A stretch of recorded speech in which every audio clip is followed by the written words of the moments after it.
The haunting at Hollow Creek.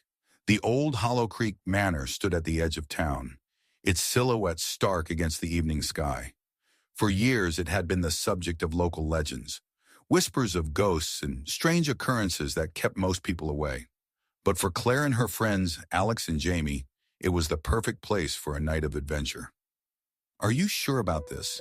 Jamie asked, her voice tinged with apprehension as they approached the manor. The air was thick with the scent of damp, earth, and decaying leaves, the wind rustling through the trees like a distant whisper. Claire nodded, her excitement barely contained. "It's just an old house. Besides, think of the stories we'll have to tell." Alex, ever the skeptic, shrugged. "As long as we don't end up as one of those stories." They pushed open the creaking gate, the sound echoing in the stillness. Claire's flashlight beam cut through the darkness as they made their way up the overgrown path. Bean, Claire's trusty golden retriever, trotting beside them, his nose twitching at the unfamiliar scents. He paused, growling softly at the faded portraits lining the hallway, their eyes seeming to follow them as they passed. The manor loomed before them, its windows dark and empty. As they stepped inside, the floorboards groaned underfoot, the air heavy with dust and the faint scent of mildew.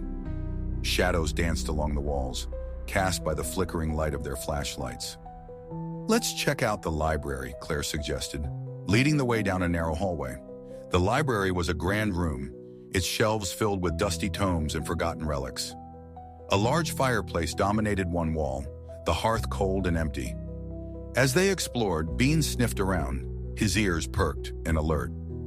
"Look at this," Alex said, picking up an old leather-bound book. "It's a journal." Claire peered over his shoulder, her curiosity piqued. The pages were filled with spidery handwriting, detailing the daily life of the manor's last resident, a Barbary, reclusive scholar who had vanished without a trace. The entries grew increasingly erratic, filled with paranoia and references to a cursed artifact hidden within the manor. As they read, a sudden chill swept through the room, the temperature dropping noticeably. Bean growled softly, his gaze fixed on a shadowy corner. "Did you feel that?" Jamie whispered, rubbing her arms against the cold. Claire nodded, her heart racing.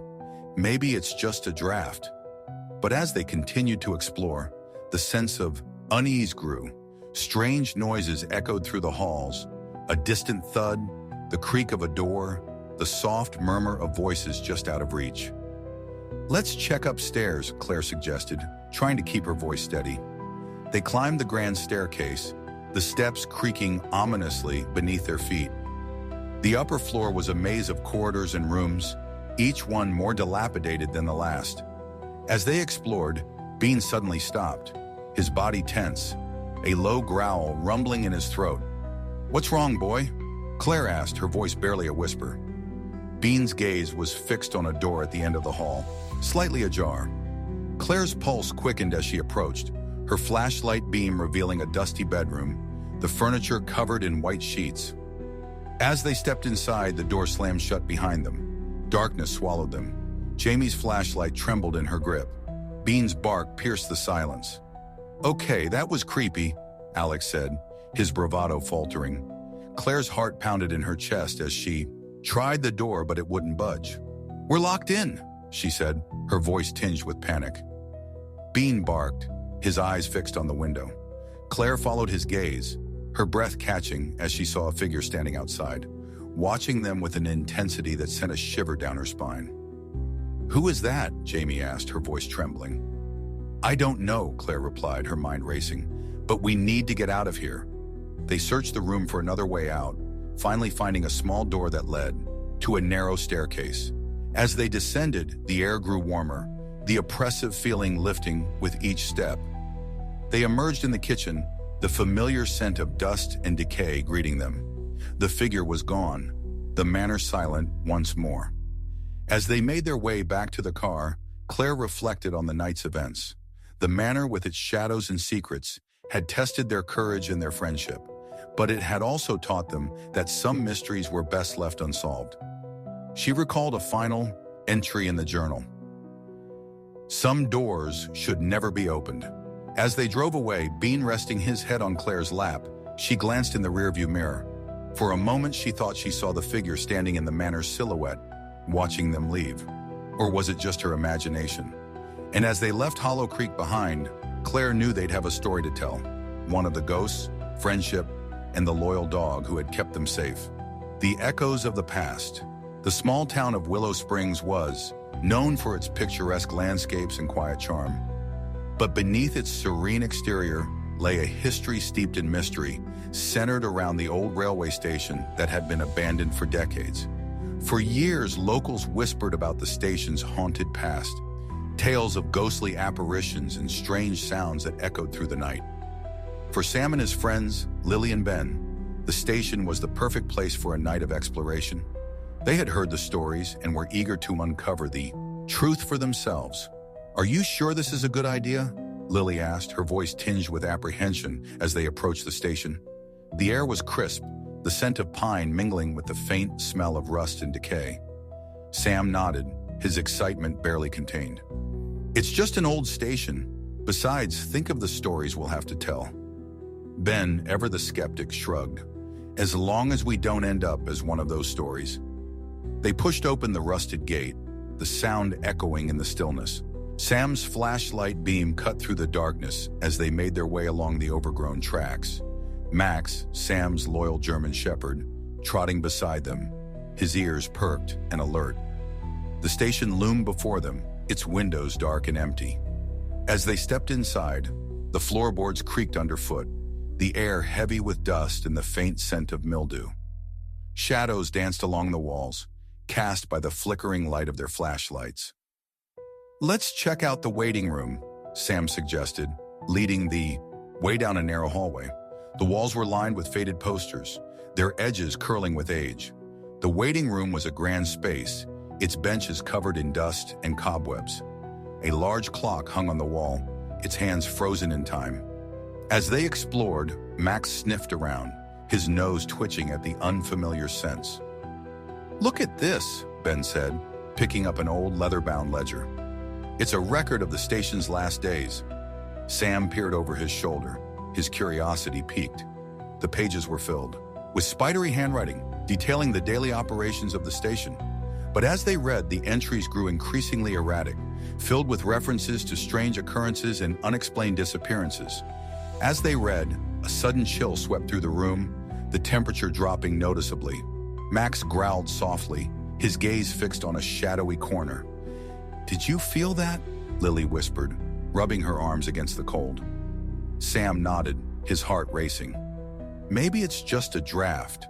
But as they continued to explore, the sense of unease grew. Strange noises echoed through the halls, a distant whistle, the clatter of wheels on tracks, the soft murmur of voices just out of reach. "Let's check the platform," Sam suggested, trying to keep his voice steady. They made their way through the station, the sound of their footsteps echoing in the empty space. The platform was a desolate place, the tracks overgrown with weeds. As they explored, Max suddenly stopped, his body tense, a low growl, rumbling in his throat. "What's wrong, boy?" Sam asked, his voice barely a whisper. Max's gaze was fixed on a figure standing at the end of the platform, shrouded in shadow. Sam's pulse quickened as he approached, his flashlight beam revealing a man in an old conductor's uniform, his eyes hollow and unseeing. As they stepped closer, the figure vanished, leaving only the echo of a distant whistle in its wake. Lily let out a startled cry, her flashlight flickering wildly. "Okay, that was creepy," Ben said, his bravado faltering. Sam's heart pounded in his chest as he tried to make sense of what they had seen. "We need to get out of here," he said, his voice tinged with panic. They retraced their steps, the oppressive feeling lifting with each step. As they reached the entrance, Sam glanced back, half expecting to see the figure watching them leave.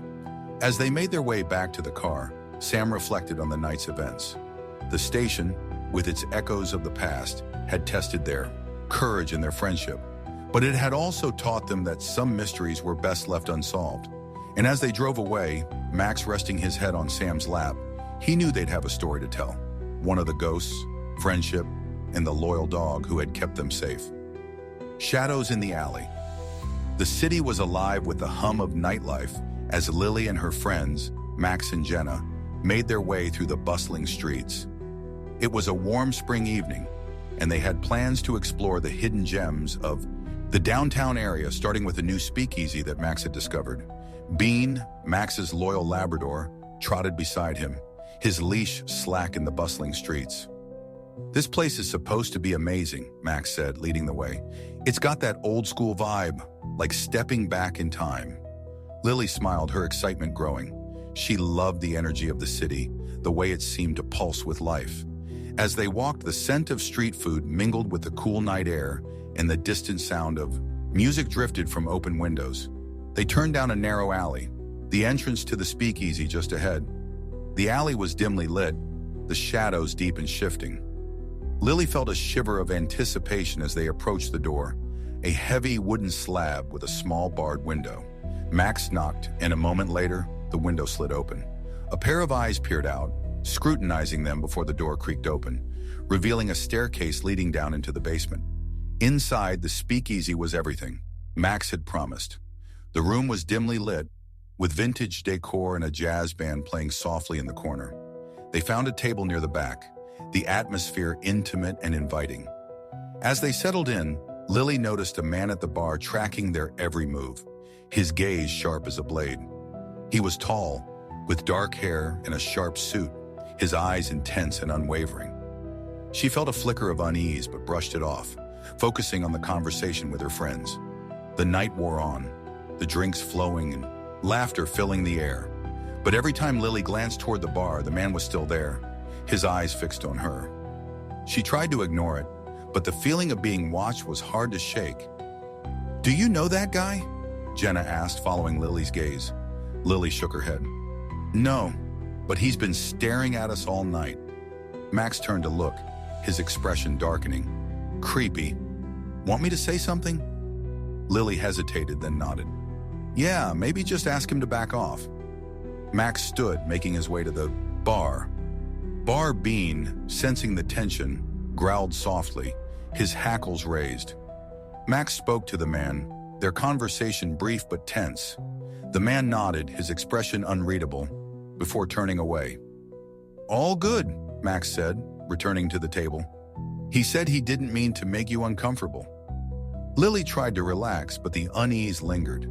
As they left the speakeasy, the man was nowhere to be seen, and she hoped that was the end of it. By the time they left, the city's hum had dulled to a whisper. The streets slick with rain and empty except for distant sirens. They walked in comfortable silence, the cool air refreshing after the warmth of the bar. But as they turned a corner, Lily's heart skipped a beat. The man from the speakeasy was there, leaning casually against a lamppost, his eyes following them as they passed. "Let's take a different route," Lily suggested, her voice tight. Max and Jenna nodded, picking up the pace as they turned down another street. But the man followed, his footsteps echoing, a metronome of menace in the empty alley. Lily's breath hitched, the cold air burning her lungs. "He's still behind us," Jenna whispered, glancing over her shoulder. Lily's mind raced, searching for a plan. "Let's head to the main road.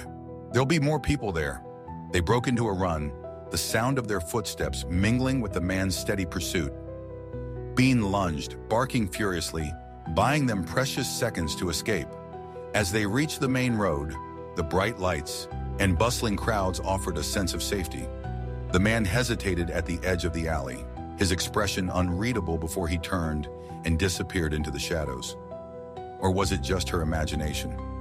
Relief washed over them, their hearts still pounding as they slowed to a walk. "That was intense," Max said, his voice breathless. Lily nodded, her mind still reeling. "I don't know what he wanted, but I'm glad we got away." As they made their way home, Lily reflected on the night's events. The shady city's shadows had taught her that light could hide as much as darkness, and trust was a flickering candle in the wind. Bean's vigilant presence had been their greatest shield. As they reached the safety of their apartment, Lily knew they'd have a story to tell, one of shadows, friendship, and the loyal dog who had kept them safe. Bean's vigil, The sun was setting over Gulf shores, painting the sky in hues of orange and pink as Jake and his friends, Ariel and Isabel, set up their tents on a secluded stretch of beach. It was spring break, and they had chosen this spot for its promise of solitude. Just stars, waves, and the occasional call of a seagull. "Are you sure this is the right place?" Ariel asked, glancing around the empty expanse of sand. Jake nodded, his eyes scanning the horizon. Isabel said locals sometimes fish here overnight, but it looks like we have it all to ourselves.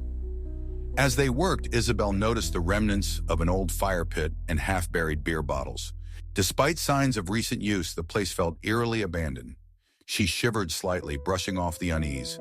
Jake's dog, Bean, a lively Doberman, bounded across the sand, chasing the waves and rolling in the surf. His antics brought laughter, easing the tension of the long drive. The salty breeze carried the ocean's scent, mingling with the rhythmic sound of waves crashing against the shore. As dust settled, they gathered around a small campfire, the crackling flames casting a warm glow. They toasted marshmallows and shared stories, the sound of the ocean a soothing backdrop. But as the night deepened, Ariel noticed something. "That car," she said, pointing to a distant vehicle on the narrow access road. "It's driven by twice already." Jake turned, squinting into the darkness. An old beat-up SUV was parked a short distance away, its headlights off. A figure emerged, tall and shadowy, moving toward them with a slow, deliberate gait. "Probably just a local," Jake said, trying to sound casual, but his pulse throbbed in his throat as the knife glinted in the firelight. Bean's ears perked up, a low growl rumbling in his throat as he positioned himself between the friends and the approaching figure. "Evening," the man called, his voice rough. "You're on my property." Jake exchanged a glance with Ariel and Isabel. "We thought this was public land," he replied, keeping his tone light. The man stepped closer, the firelight revealing a weathered face. "No signs, but it's mine," insisted, his words slurring slightly. The man's gaze locked onto Bean, and for a moment, everything was still. The metal glinted in the firelight. A knife. Not raised, not pointed, but there. Waiting. Jake's unease grew. "We can move if it's a problem," he offered, hoping to defuse the situation. The man hesitated, his grip on the knife faltering. Bean's growl deepened, a warning that seemed to cut through the man's drunken haze. "Let's just go," Ariel whispered, her voice tight with fear, her hands trembling slightly. Jake nodded, slowly backing away. Bean at his side, his protective stance unwavering. The man watched them, his expression unreadable, before turning and stumbling back to his SUV.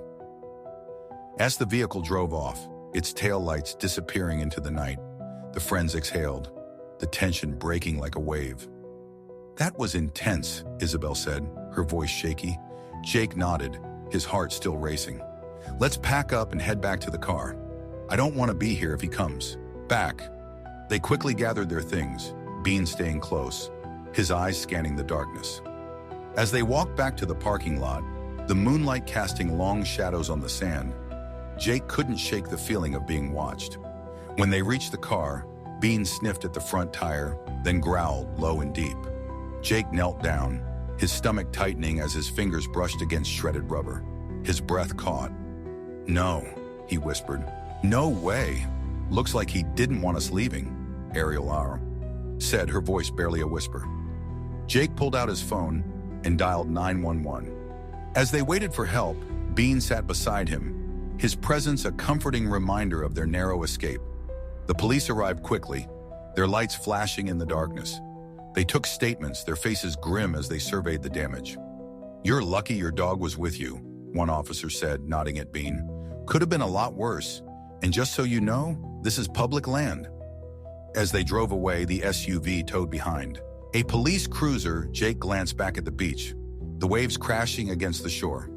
The encounter had shaken them, but it had also reminded them of the unpredictable nature of adventure.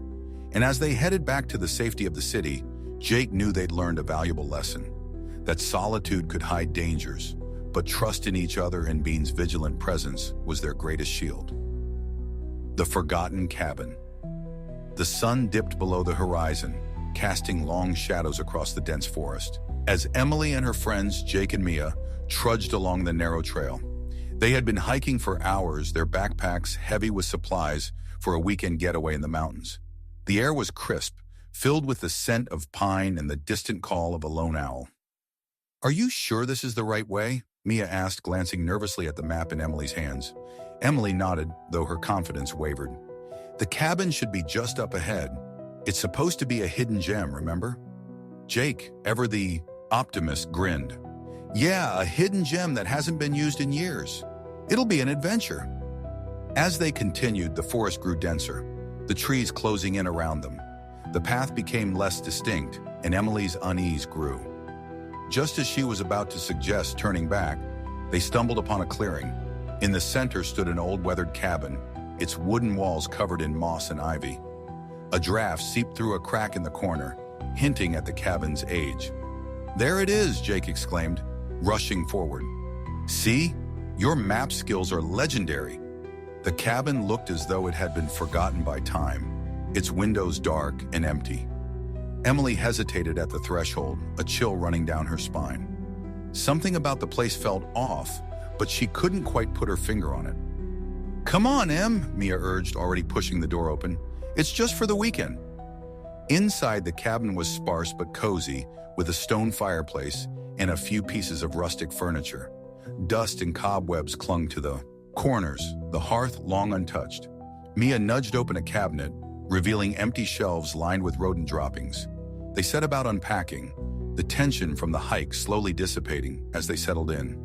As night fell, they gathered around the fireplace, struggling at first to light the old firewood.